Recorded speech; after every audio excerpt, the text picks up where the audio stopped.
ရှုသောဘုရားသခင်ကျေးတော်ချီးမွမ်းပါရယ်အားလုံးမင်္ဂလာပါခင်ဗျဒီနေ့တော့ထာဝရဘုရားဖက်မှနေပါဆိုတော့အကောင်းစဉ်လေးနဲ့ခွန်အားပေးတော်မှာဖြစ်ပါရယ်ထွတ်မြောက်ခြင်းအခန်း32စာပိုက်26မှာတရကားဝမှာရက်လျက်ထာဝရဘုရားဖက်၌အဘယ်သူနေသနည်းငါထံသို့လာစီဟုဆိုလျင်လေဝိအမျိုးသားအပေါင်းတို့သည်သူ့ထံ၌စီဝေးကြ၏လို့ပြောရတွေ့ရတယ်အဲ့တော့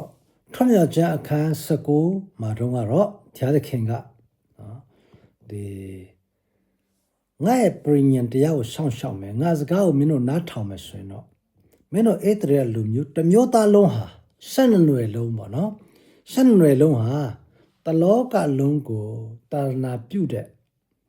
ဘုရားသခင်ယေဘရဟိမျိုးတန်ရှင်းတဲ့အမျိုးဖြစ်မယ်လို့ပြောတော့ဣသရေလလူမျိုးတွေဟုတ်ကဲ့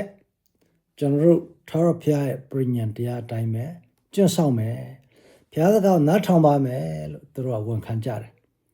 ဒါပေမဲ့မကြပါဘူးမောရှေတောင်ပေါ်မှာပြည့်ညက်တော်10ပါးသွားယူတဲ့အချိန်မှာအောက်မှာသူတို့ဖောက်ပြန်ကြတယ်အဲ့လိုဖောက်ပြန်ကြတဲ့ခါမှာမောရှေပြန်ဆင်းသွားပြီးတော့မှဒီစကားကိုပြောတာဖြစ်တယ်ကဲထာဝရဘုရားဖက်မှာမတူနေမလဲနေမဲ့လူငါစီလာဆိုတော့ဣသရေလလူမျိုး12နွယ်ထဲကတနွယ်ဖြစ်တဲ့လေဝိအနွယ်ပဲမောရှေဖက်ကိုရောက်လာတယ်ထာဝရဘုရားဖက်မှာနေကြတယ်ဆိုတော့တွေ့ရတယ်အဲ့ဒါကြောင့်ဒီလေဝိအမျိုးသားလင်နော်ဣသရေလ12နွယ်ထဲက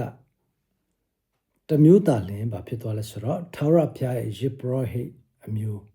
နော်အမှုတော်တဲတော်အမှုကိုဆောင်ရတဲ့အမျိုးနော်တန်ရှင်းတဲ့အမျိုးဆိုပြီးတော့မှတတ်မှတ်ခြင်းခံလိုက်ရတယ်ဆိုတော့တွေ့ရပါတယ်နော်တွေ့ရပါတယ်အဲ့ဒါကြောင့်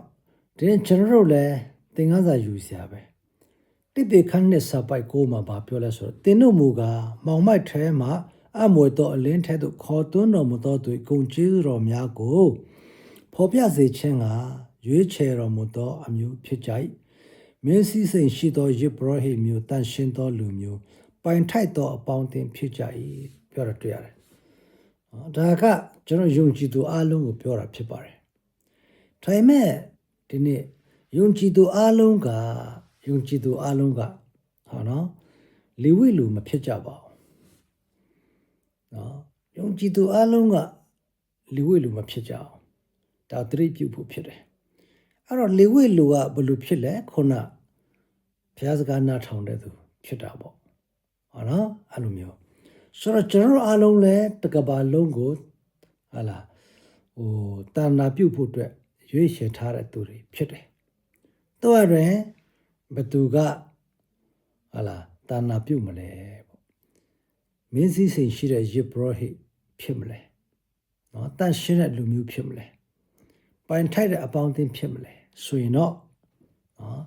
ဘုရားသခင်ရဲ့စကားကိုနားထောင်တော်သူတာလည်းဖြစ်မှာဖြစ်ပါတယ်။ဒါနားလည်ဖို့ဖြစ်တယ်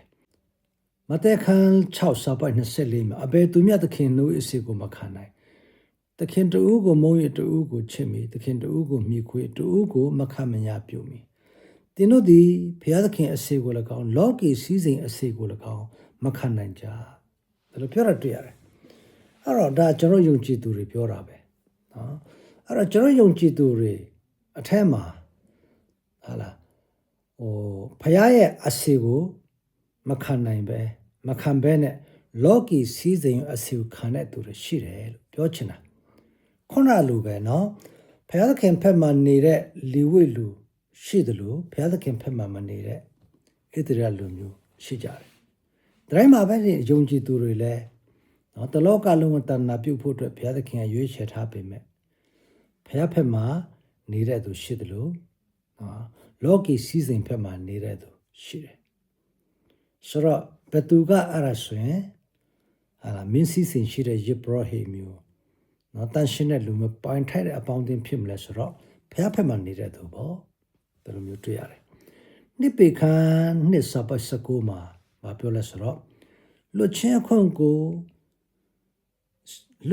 ရှိသည်ဟုဝန်ခံလက်ပြင်ကိုယ်တိုင်ပုတ်ပြချင်းကျွန်ဖြစ်ကြ၏အဘယ်တုတ်နည်းဟုမူကားလူကိုနိုင်သောအရာတွေလူသခင်ဖြစ်ဒီမှာလဲလူကိုနိုင်တဲ့အရာ လူရဲ့သခင်ကျွန်တော်ကိုနိုင်တဲ့အရာလောကီစီးစိမ်ဥစ္စာတွေဟာလားဒီလောကီနဲ့ဆိုင်တဲ့အရာတွေကကျွန်တော်နိုင်ရင်ကျွန်တော်ရဲ့သခင်ဟာ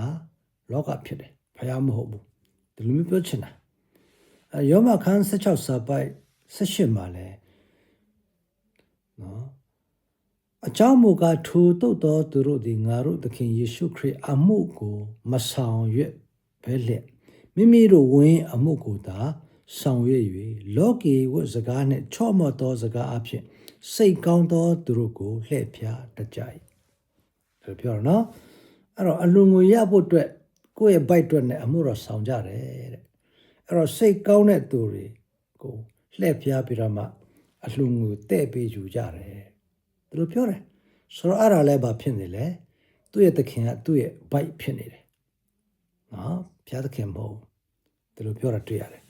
ဖိလိပ္ပိခန်း3စာပိုက်19မှာတော့သူတို့ဖျားမှုကမိမိတို့ဝင်းပေသည်သူတို့ဘိုက်ကသူတို့ဖျားဖြစ်တယ်နော်မိမိတို့ရှက်ကြောက်ပွဲသောအကျင့်၌သာမိမိတို့ဝါကြွားကြ၏လောကီအရာတို့ကိုသာစိတ်ဆွဲလန်းခြင်းရှိကြ၏လို့ပြောတာတွေ့ရတယ်ဆိုတော့ဒီနေရာမှာဟာလားကျွန်တော်တို့ကိုတော့ယုံကြည်သူအလုံးတို့ကိုဒီလောကကြီးကိုတာနာပြုတ်ဖို့အတွက်ဘုရားသခင်ကရွေးချယ်ထားပြီးသားဖြစ်တယ်နော်အဲ့ဒါနဲ့တပြိုင်တည်းတခါတည်းခန့်အထားတာကပါလဲမင်းစည်းစိမ်ရှိသောယေဘရဟိမျိုးနော်ပြီးရင်တန်ရှင်တော်လူမျိုးပြီးပိုင်ထိုက်သောအပေါင်းအသင်းဆိုရမတာဝန်နဲ့အတူအခွင့်အာဏာတွေပါပေးလိုက်တယ်ဘုရားကဒါ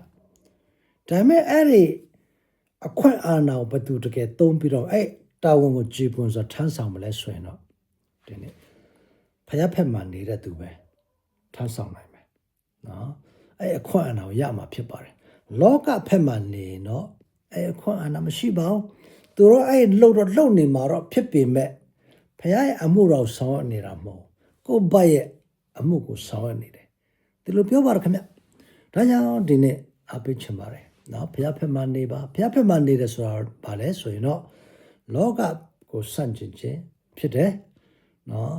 လောကီစည်းစိမ်ဥစ္စာဟာလာလောကတတ်မြတ်ခြင်းတွေကိုစန့်ကျင်ခြင်းဖြစ်တယ်အဲ့တော့ဘုရားဖက်မှနေတယ်ဆိုရင်တော့